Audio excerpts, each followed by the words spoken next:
Salut tout le monde, bienvenue dans cette FAQ première de la chaîne. Oh mon dieu, désolée déjà. Je tiens à m'excuser énormément, infiniment pour le retard que ça a pris. Dites-vous que là, en fait, c'est la deuxième fois que je tourne cette FAQ parce que la première fois, tout simplement, j'ai oublié d'enregistrer mon micro.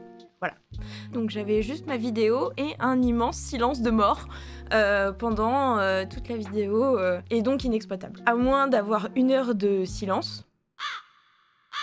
Donc voilà, tout est bon, ça y est, I'm here. Je peux enfin répondre à vos questions.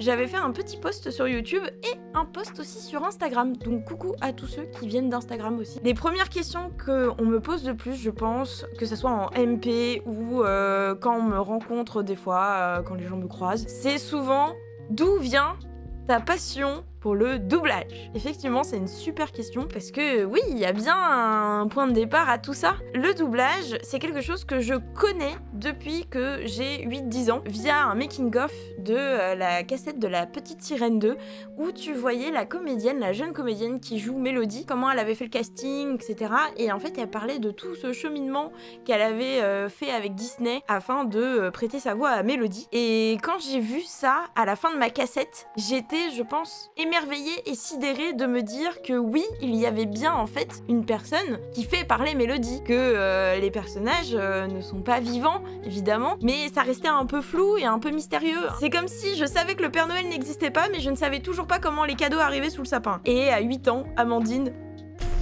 illumination. On va pas dire passion, mais en tout cas, l'admiration pour le métier, elle est venue là. Si je devais parler de passion, de là à me dire ça y est, c'est bon, c'est une drogue, il faut que j'en fasse tous les jours de ma vie, c'est venu beaucoup plus tard. Cette fois-ci, post-confinement, oui, pas pendant le confinement 2020, et non, c'est venu après. Parce que le confinement a fait que j'ai travaillé, j'allais tous les jours à mon travail. Quand la vie a repris un petit peu son cours, en fait j'étais énormément fatiguée et déprimée aussi de cette période. Vraiment, je l'ai très mal vécu. J'ai eu besoin, je pense, de trouver du réconfort et aussi de relancer un petit peu cet élan artistique que j'ai en moi, que j'ai toujours exprimé de plein de manières différentes, en faisant des films, en faisant de la photo, en faisant du cosplay, plein de choses artistiquement qui m'ont permis de m'exprimer. Et c'est vrai que post-confinement, j'ai eu besoin de relier un peu avec tout ça. Et vu que faire des cours de théâtre, ce genre de choses, c'était plus possible à cause des restrictions sanitaires, j'ai eu la chance d'avoir un ami qui m'a proposé de rejoindre un collectif de doublage. Et c'est grâce à eux que pendant 2 ans, j'ai pu m'entraîner très régulièrement, c'est-à-dire presque 1 fois par semaine, à faire du doublage.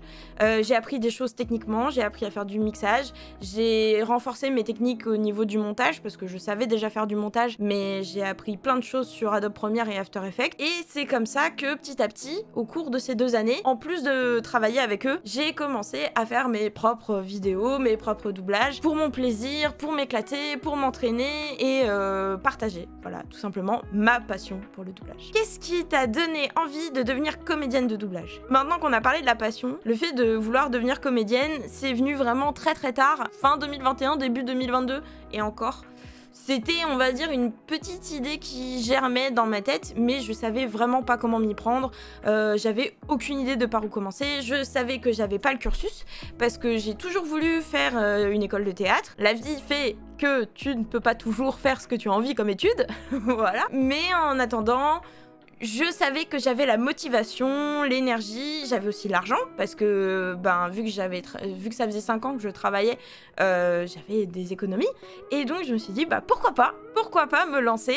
Je vais demander une rupture conventionnelle à mon travail, je vais demander à partir et me lancer. Voilà, je ne savais pas comment, à corps perdu, c'était complètement freestyle, ça n'avait aucune base réellement solide, à part le fait que ça faisait 2 ans que je m'entraînais et que par miracle sur TikTok mes doublages avaient un minimum de visibilité. C'est la seule base que j'avais, et donc une incertitude, je pense, infinie que ça pouvait fonctionner. Enfin voilà, c'était complètement débile, franchement, vraiment débile. Mais en attendant, sans le soutien de mes proches, de mes amis, de Greg aussi, de Grego Sensei, avec qui je faisais beaucoup de collabs à ce moment-là sur TikTok. Et vraiment, voilà, tout ça, tout ce noyau d'amis, de gens du fandom, de tout le monde qui m'ont dit « Mais si, il y a moyen, regarde ce que tu fais, c'est quand même cool !» Donc, franchement, il y a moyen, tente. Et c'est pour ça que début 2022, j'ai demandé une rupture conventionnelle à mon travail. Et je me suis dit, vas-y, je vais prendre des cours de théâtre. Dès que j'aurai quitté mon travail, je m'inscrirai dans une école, je ferai des stages et je me lancerai à corps perdu dans ce nouveau métier. Par chance, ça ne s'est pas du tout passé comme ça. J'ai grillé beaucoup d'étapes. Et ça, je vais en parler dans d'autres questions, je pense. D'où vient ta passion pour le doublage et la comédie? Le doublage, je vous ai déjà expliqué comment c'est venu, mais la comédie en elle-même, ça, c'est une autre histoire. Ah, il fut un temps, Amandine, enfant de 8-9 ans, va pour la première fois découvrir ce qu'est le théâtre. Et pas n'importe où, accompagnée de mes deux grands-parents, je vais me rendre dans le plus bel endroit du monde, je pense, qui n'est autre que la Comédie Française à Paris. Je vais découvrir beaucoup de pièces, beaucoup de grands classiques, et même mes cours de français à l'époque, quand j'étais au collège, et même en primaire et au lycée, m'ont donné déjà des avant-goûts de mon amour pour le théâtre. Je sais pas si vous avez déjà tous connu ce moment-là où il y a un prof de français qui va vous dire « Alors, prochain devoir, vous allez devoir former des groupes et refaire la scène du bourgeois gentilhomme. » Oui, bien sûr. Mais oui, allons-y. Et qui c'est qui était complètement terrorisé mais en même temps ultra hypé de faire ça? Voilà. Cet amour et cette passion de jouer la comédie, d'interpréter des personnages, et même cet amour du théâtre et des grands classiques est venu justement grâce à mes grands-parents, grâce à la culture qu'on m'a inculquée. Ça s'est créé petit à petit, on va dire entre l'enfance et l'adolescence, jusqu'à l'âge adulte, voilà, ainsi de suite. Mais vraiment, voilà, depuis l'enfance, j'aime vraiment ça. Et pour vous dire, mon rêve quand j'étais gamine, c'était pas de devenir policière, top modèle ou j'en sais rien. C'était papa, maman, papy, mamie, comment on fait pour devenir comédienne à la Comédie Française? Eh ben, force à toi, meuf. Qui et quel produit t'a donné envie de commencer le doublage? Alors, je pense qu'il y a une partie de cette question qui vient forcément de l'épisode dont je vous ai parlé, celui avec le making-of de La Petite Sirène 2, donc avec la comédienne Nathalie Foran, qui hélas nous a quittés il n'y a pas si longtemps. Donc très très jeune, et vraiment ça m'a fait très mal au cœur quand j'ai appris ça, parce que je me suis dit que jamais je ne pourrais la rencontrer et lui dire combien elle a potentiellement inspiré une enfant de 8 ans dans son émerveillement et son amour du métier artistique de comédien. Et sinon, on va dire que quand j'ai commencé à m'intéresser aux comédiens de doublage, c'est venu à l'adolescence, voilà, quand j'ai commencé à faire du cosplay. Et pourquoi? Parce que c'était la période de ma vie où je commençais à faire des conventions. Et forcément, qui dit convention, dit stand de dédicace. Et j'ai pu rencontrer le premier comédien de doublage de toute ma vie, le rencontrer, lui faire signer un autographe, et vraiment, je crois que j'étais tellement refaite. C'était à la Japan Party, il y a, on va dire, plus de 10 ans, je pense, facile. Et c'était un stand, il y avait presque personne, parce que les comédiens de doublage, à l'époque, il n'y avait pas trop la hype autour de ça. Mais moi, je savais déjà que ça existait, enfin, je connaissais déjà ce métier. Et en fait, je suis tombée sur le stand de Donald Renew. Il n'y avait personne, il n'y avait pas un chat. Et vraiment, c'était super sympa, parce que tu pouvais aller le voir et discuter. Et je pense que même pour lui, ça devait être ses premières conventions, ça devait être les premiers trucs qu'il devait vraiment faire avec un minimum de hype autour du métier. Il y avait eu des conférences aussi qui étaient ultra intéressantes. Il y avait Patrick Poivet qui était là. Donc j'ai au moins le bonheur de dire que j'ai pu voir de mes yeux vus Patrick Poivet une fois dans ma vie. Et cette convention, c'était tout simple, mais vraiment ça a changé ma vie parce que j'ai pu rencontrer Donald. Je lui ai donné mon petit carnet pour faire signer un autographe. Ah, mais d'ailleurs, je peux vous montrer l'autographe en question. Attendez. J'ai le cahier, le précieux, qui contient le fameux cahier qui contient tous les autographes, tous les trucs, tous les souvenirs que j'ai. Voilà, il est assez épais parce qu'il y a des photos, il y a plein de trucs dedans. Enfin bref, c'est un gris-gris en forme de bouquin. Voilà. Donc, si vraiment je devais trouver l'autographe de Donald. Oh mon dieu, ça y est. Alors, juste avant, j'ai un autographe du fossoyeur de film.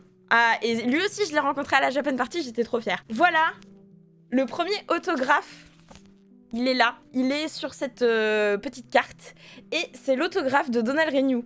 Donc, la kikou que je suis, en fait, a tout simplement été sur un autre stand quand j'ai vu... Parce que je ne savais pas que Donald Renew était là. J'ai acheté la première image que je pouvais trouver d'un fan art de Kingdom Hearts pour le faire signer. Donc j'ai trouvé le premier artiste qui passait par là avec une image un peu sympa et une image de Sora à faire dédicacer parce que...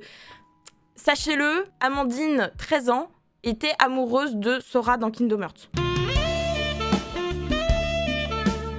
Voilà. C'est passé très très vite, mais clairement, ça a changé ma vie.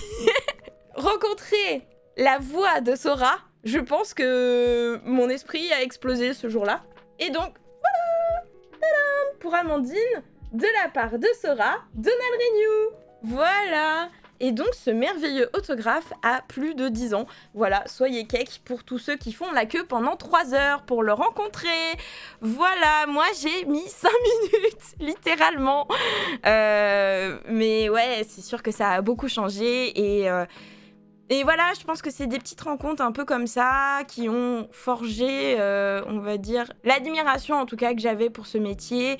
Et honnêtement, pendant très longtemps, ce métier pour moi, ça m'est paru très inaccessible. Je pensais clairement que c'était pas un métier auquel j'aurais accès parce que c'est trop fermé et ça, je le savais dès le début que c'était un métier vraiment fait pour une niche de personnes qui ont une chance exceptionnelle et qui ont un talent de fou. Jamais je n'ai prétendu avoir le talent ni même les contacts pour pouvoir rentrer dans ce milieu. Jamais depuis mes 8 ans, je n'ai eu comme objectif de vie de me dire je vais devenir comédienne de doublage.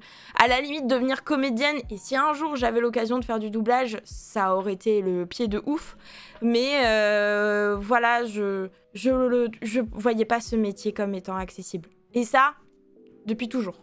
Très clairement. Comment est venue ta passion pour la VF? La passion pour la VF, on va dire, ça a toujours été comme ça. Je n'ai jamais vraiment eu l'hésitation à me dire est-ce que je regarde une œuvre en VO ou en VF? Pourquoi? Parce que depuis que je suis toute petite, et même avec ma famille, on a toujours eu l'habitude de regarder tout et n'importe quoi en VF. C'était pas culturellement habituel de regarder en VO-STFR, et même c'était pas vraiment accessible à l'époque, parce qu'à la télé, tu pouvais pas changer de VO à VF, et de VF à VO comme bon te semble, donc, et très peu de cinéma proposait la VO-STFR avant. Donc voilà, grosso modo, ça a toujours été comme ça dans ma vie, j'ai toujours kiffé la VF et j'ai jamais eu de problème avec la VF, on va dire. C'est ça aussi, je pense que les gens qui regardent la VO, c'est parce qu'ils cherchent une émotion particulière, ils veulent trouver l'émotion de l'œuvre originale, etc. Mais pour moi, ça n'a jamais été un frein pour regarder une œuvre et l'apprécier que d'avoir sa version française. Moi, je trouve que nos comédiens VF sont d'une justesse exceptionnelle. Enfin... Quand je regarde un film avec Jim Carrey, vous allez pas me dire que Emmanuel Curtil ne fait pas un taf aussi exceptionnel que Jim Carrey. C'est impossible. Ce mec, c'est un tueur. Rien ne lui résiste. Ne faites pas genre. Qui est ton mentor dans le métier? Ah, alors, quand je parlais tout à l'heure de quelqu'un qui m'a encouragée dans le bon sens, c'est le coup de pouce de ma vie, je pense, qui m'a été donné, et les encouragements suprêmes. Parce que quand j'étais sur TikTok, j'ai pu être mise dans le flux d'actualité d'un comédien qui n'est autre que Alexis Thomasian. Voilà. J'étais obligée de citer son nom, de toute façon, tout le monde me pose la question, donc voilà, sachez-le, c'est grâce à Alexis que je suis entrée dans le métier. Et si je devais donner le nom d'un mentor, évidemment que ça ne peut être que lui, parce que c'est lui qui m'a donné les armes, qui m'a donné le courage, qui m'a donné les opportunités, qui m'a donné sa confiance aussi, tout simplement, pour me lancer et me confier mes premiers rôles. Et rien n'est plus important que d'avoir la confiance d'un directeur artistique dans le métier, parce que c'est ça qui te fait un peu pousser des ailes. Donc voilà, si je devais remercier quelqu'un, c'est toi Alexis. Tu rêves de doublage la nuit? Si oui, exemple, prends soin de toi. Eh ben merci beaucoup. Prends soin de toi aussi, évidemment. Non, je ne rêve pas de doublage. La nuit, j'aimerais beaucoup rêver de plein de plateaux, de me dire ah j'ai fait une nuit de ouf, mais en même temps ça serait un peu frustrant parce que je me dirais ah j'ai rêvé d'un plateau et finalement je l'ai pas fait vraiment. Mince, dommage, une prochaine fois. Comment t'as fait pour percer dans le monde du doublage? Merci. Je vais remplacer le mot percer par entrer. Parce que on ne perce pas dans le milieu, c'est pas genre d'un coup tu deviens une rosta, voilà. Je suis pas le Justin Bieber du doublage. Voilà, hein, on se calme. Mais on va dire que pour entrer dans le monde du doublage, il y a plein de manières. Et effectivement, il semblerait que grâce à des gens comme moi, comme Greg, comme Jessie, comme Zina aussi, comme Shani. Bref, il y a de plus en plus d'exemples de personnes qui ont travaillé quand même pas mal de temps sur les réseaux sociaux, qui se sont mis une grosse déterre à faire du doublage sur les réseaux, à le faire sérieusement de la meilleure manière qu'ils pouvaient. Je n'aurais pas la prétention de vous certifier que faire ce que moi j'ai fait et ce que d'autres ont fait est la meilleure manière de percer dans le doublage. Voilà, il y a énormément de hasard, de chance, d'opportunités créées, de chances provoquées, hein. Quand je dis chance, c'est chance provoquée évidemment, mais et de travail et de détermination. En tout cas, sachez que j'ai quand même fait du théâtre dans ma vie, j'en ai déjà fait pendant des années, de enfant à adolescence, comme j'ai dit, j'étais passionnée de ça, donc j'en ai fait des cours. Ça n'a pas été le sujet de mes études supérieures, et j'ai fait les réseaux sociaux, pas pour devenir professionnelle, ça a été un hasard pur et dur, et comme je vous l'ai expliqué, moi, au départ, mon objectif, c'était de juste quitter mon travail, faire une école de théâtre et des formations. J'avais rien prévu d'autre. J'avais pas prévu de me dire je vais faire plein de vidéos sur TikTok et super, je vais me faire remarquer. Ça ne s'est jamais passé comme ça dans ma tête. Donc voilà, ne soyez pas ambitieux au point de dire je vais tout miser sur les réseaux sociaux, let's go. Non, c'est bon. Ça te dit de venir en cosplay pour les prochaines conventions? Mon Dieu. Oh mon Dieu. Le cosplay, ça doit faire genre 10 ans, peut-être, pas loin de 10 ans que j'en ai pas fait. Et je pense que ça serait un désastre si je devais en refaire encore aujourd'hui. Par contre, s'il y a des cosplayers parmi vous, un jour, voilà, lâchez-vous une déterre. Si un jour, parmi vous, des gens veulent cosplayer des persos que j'ai doublés, mais ma vie, vous êtes les bestes. Vraiment. Vraiment, je pense que je pète un câble si je vois des gens cosplayer en perso que j'ai fait. Ça sera le Saint Graal, clairement. Salut, j'adore ce que tu fais, je suis passionnée par le doublage et je souhaite en faire plus tard. Quelles sont les études? Comme je l'ai dit, si tu es passionné de doublage, je vais te faire la meilleure recommandation de toute ta life. Fais du théâtre. Il faut que tu apprennes à jouer à la comédie. Et aussi, je vais clarifier aussi un autre sujet, les amis. Attention, ne mélangez pas le fait d'avoir une jolie voix ou une voix de dessin animé et apprendre à jouer la comédie. Parce que votre voix, elle est telle qu'elle est et il y a forcément des personnages qui auront besoin de votre voix. Donc peu importe la tessiture de votre voix, peu importe le timbre de votre voix, il y aura forcément du travail. N'essayez pas de justifier votre envie et votre capacité à réussir dans ce métier en misant tout sur votre timbre et sur votre capacité à faire des voix de doublage. Non, c'est le pire conseil que je peux vous donner, ça serait de dire « Ah bravo, tu sais imiter Homer Simpson et tu sais faire la voix de Stitch. Félicitations, tu es comédien. » Ça n'arrivera jamais et aucun DA ne vous prendra au sérieux parce que vous êtes capable de moduler votre voix. C'est un atout, certes, c'est un atout pour vous vendre, mais si vous jouez comme une patate, ça sert à rien. Est-ce que pour rentrer dans le métier, ça impacte rien si on a fait un parcours professionnel bac pro? Faire un bac pro, ça n'empêche pas de faire du doublage. J'ai fait un bac général, j'ai fait des études dans le cinéma, pas en tant que comédienne, mais dans le cinéma en tant que technicienne, on va dire. Ça n'empêche pas qu'aujourd'hui, je travaille dedans. Mais j'ai eu des cours de théâtre et j'ai un parcours qu'on va dire atypique. Mais je connais plein de comédiens et de comédiennes qui n'ont pas commencé par ce métier-là, qui ont fait des études très différentes, mais par contre soyons clairs, leur point commun, c'est qu'ils ont pris la décision un jour de se former. Ils ont pris des cours de théâtre et ils ont pris des stages de formation au doublage. Donc rien ne t'empêche de rattraper, on va dire, ce que tu n'as pas encore fait via tes premières études, mais il faudra bien y passer un jour, sinon on va dire que la légitimité sera pas trop au rendez-vous, quoi. Les cours Florent, c'est bien pour se former si on s'y connaît pas trop? Ah, les cours Florent. Bien sûr, les cours Florent, c'est la plus grosse école, la plus reconnue de formation théâtrale que je connaissais, moi aussi. Pendant très longtemps, c'était celle-là que je voulais faire, c'était cette école que j'avais envie de faire quand j'étais enfant, ado. Mais j'ai découvert, en commençant à m'intéresser au métier de comédien, que non, il n'y a pas que les cours Florent. Il y a des conservatoires publics avec des petits concours d'entrée et l'école est gratuite. Donc le conservatoire d'art dramatique, il y en a plusieurs dans toutes les grandes villes, je suppose. Donc n'hésitez pas à vous renseigner, c'est une très bonne base. Toutes les écoles ne sont pas forcément que sur Paris, il y a aussi des bonnes écoles de théâtre. Il y a même une école de la voix à Lyon qui a plein de formations très légitimes qui sont réparties partout en France, pas que sur Paris, et il n'y a pas que les cours Florent. Voilà, tout simplement. J'aimerais me faire remarquer pour faire du doublage, mais je ne sais pas du tout par quoi commencer. Tu aimerais te faire remarquer. Je vais partir du principe que tu as déjà suffisamment de compétences pour prétendre à pouvoir travailler dans ce milieu. Voilà. Admettons, tu as fait tes formations, tu t'es entraîné, t'as fait des stages, t'as tout fait, ça fait des années que tu pratiques de ton côté aussi, peut-être en amateur.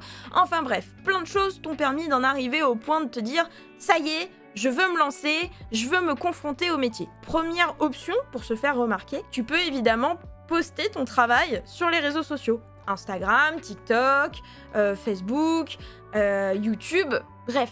Mais ça, on va dire que ça va t'offrir...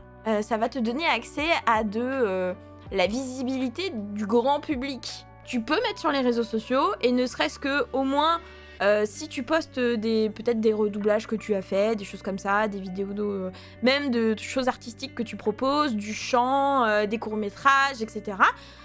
Rien que tout ça, ça peut enrichir aussi tes réseaux pour que si un jour un professionnel voit ton profil, se dise « Ah, c'est cool, il ou elle fait quand même pas mal de choses, c'est intéressant, j'aime bien ». Rien que ça, c'est une bonne petite carte de visite, on va dire.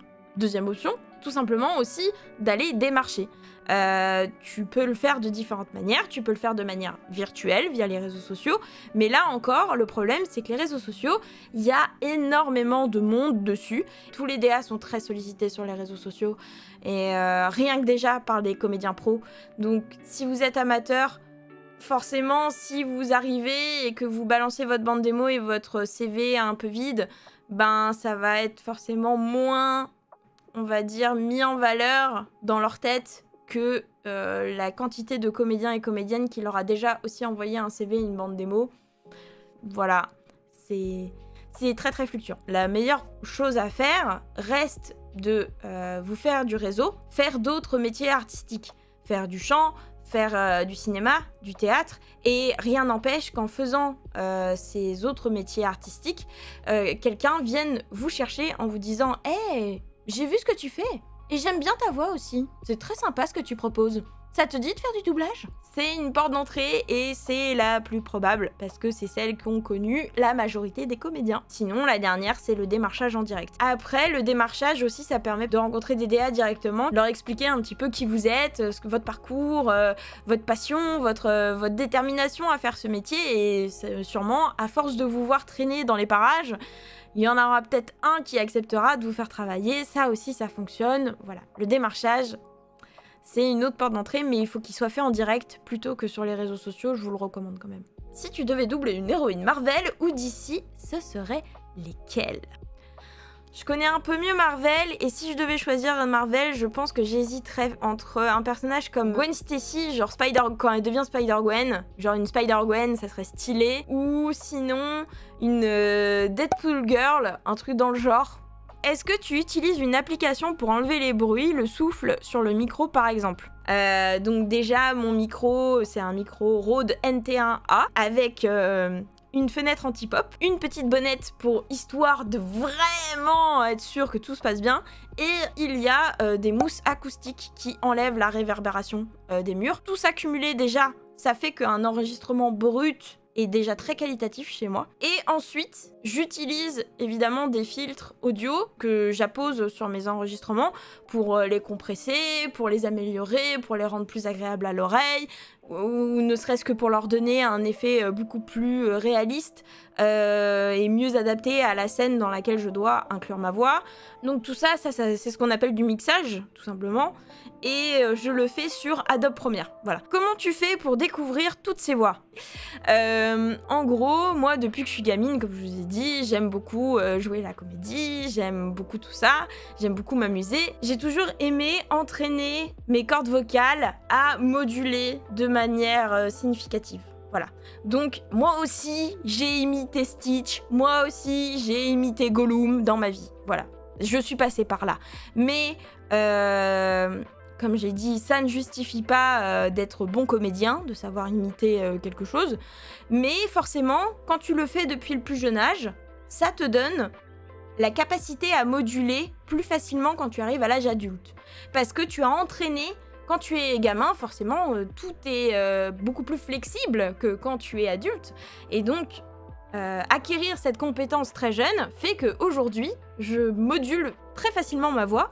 J'aime le faire et j'adore, on va dire, repousser un peu les limites.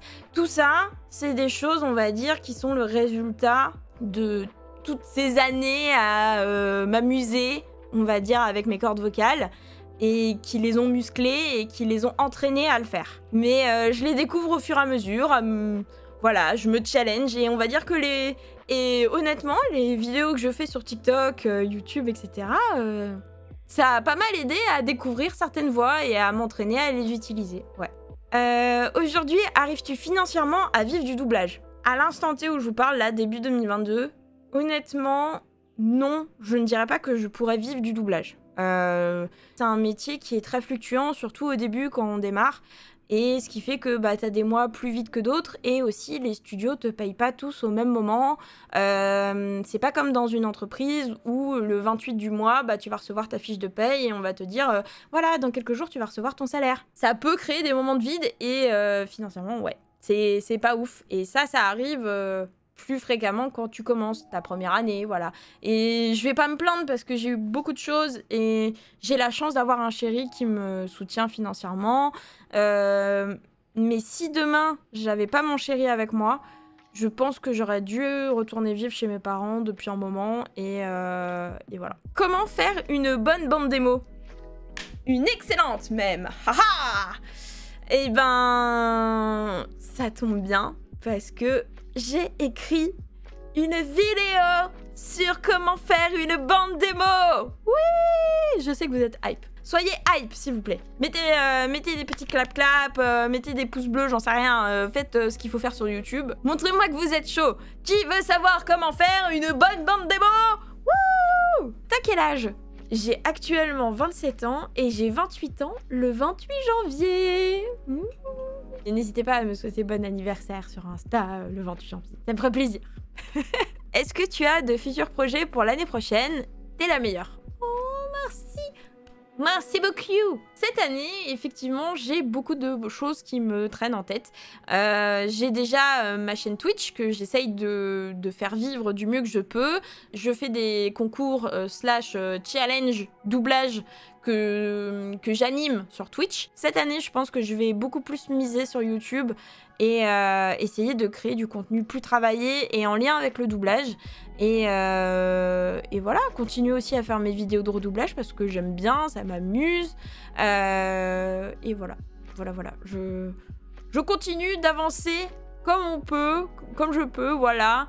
Et si je peux vous distraire et vous instruire en même temps, bah ça me fait grandement plaisir. Voilà. Je t'ai découvert aujourd'hui avec une bonne partie du stream JDR, c'était trop bien. Ton activité de doublage t'aide à mieux rentrer dans tes personnages. Hâte de revoir Titus le barde chelou. Oh my god, oui.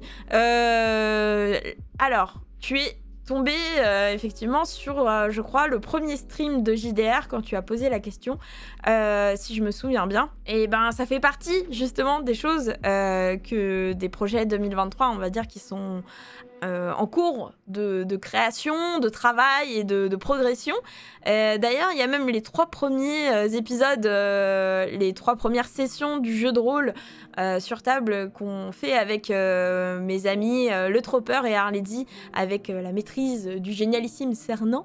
C'est en live sur Twitch. Et je rediffuse tout sur YouTube et aussi en podcast, Spotify, etc. Et c'est vrai que c'est un exercice que je fais maintenant depuis 5-6 ans. Et clairement, c'est quelque chose dans lequel je me suis tout de suite très sentie à l'aise. C'est un exercice que j'adore, et vraiment interpréter un personnage que tu as toi-même créé. En plus, la plupart du temps, tu peux créer ton propre personnage, bien sûr.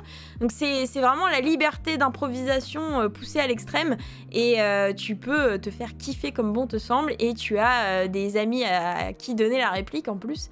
Des aventures fantastiques à vivre, et c'est trop génial. Est-ce que tu es ouverte à des propositions de petits rôles dans des sagas MP3 ou pas du tout?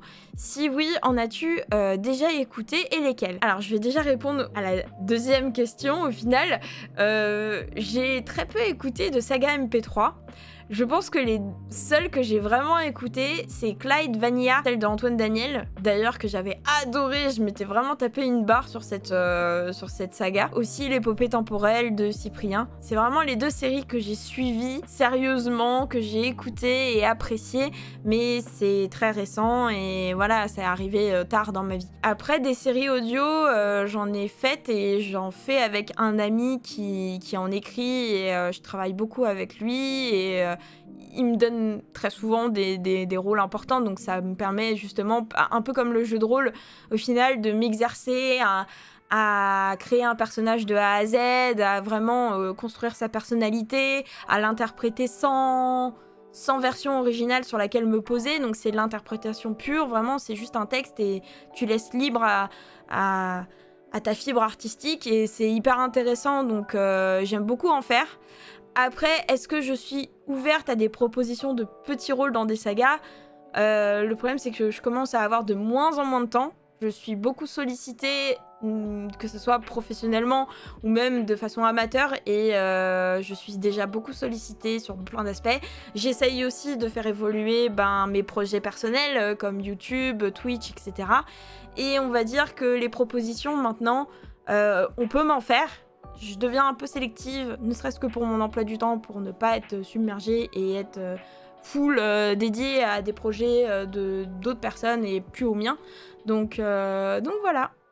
C'était assez sportif, il y avait beaucoup de questions qui tournaient autour du métier, et encore, je pense qu'il y a beaucoup de sujets qui n'ont pas été abordés, beaucoup de questions qui n'ont pas été traitées, et même j'ai pas pu forcément approfondir comme je voulais les sujets et les construire de manière plus précise, en tout cas. Donc là, j'ai dégrossi. Là, pour vous, on va partir du principe que j'ai dégrossi certains sujets, mais s'il y a certaines questions qui, pour vous, méritent d'avoir une vidéo entière dédiée à ce sujet-là, n'hésitez pas à m'en faire part en commentaire, tout simplement. Vous écrivez, voilà, j'aimerais bien avoir une vidéo sur tel sujet. Après, tout ce que j'ai dit ne regarde que moi. Gardez en tête que c'est mon expérience, c'est mon point de vue. Je vous donne des conseils par rapport aussi à ce que je vis, à ce que j'entends, aux gens que je rencontre. Voilà, je m'enrichis un peu de tout ça et j'essaye de vous le retranscrire dans mes réponses, en tout cas du mieux que je peux. Mais voilà, il existe autant de manières d'entrer dans le monde du doublage que de personnes, donc n'hésitez pas, tracez votre propre route et advienne que pourra. Voilà, je vous souhaite plein de belles choses. Vraiment, merci infiniment pour toutes les gentilles questions, les gentils mots encore une fois que vous mettez sous mes vidéos, tout le soutien que vous m'apportez. Je sais que vous êtes vraiment tous adorables et vous avez vraiment cet esprit de vouloir m'encourager à progresser, à continuer et à vous partager encore de jolies choses. Donc merci en tout cas de prendre le temps de me faire ce retour, d'écrire tous ces gentils commentaires. Merci beaucoup et j'espère que cette nouvelle année 2023 sera pleine de surprises, autant pour vous que pour moi. Comme ça, on aura plein de choses à se partager et à se raconter. Voilà, merci encore, des bisous et à la prochaine, surtout dans une prochaine vidéo. Ciao!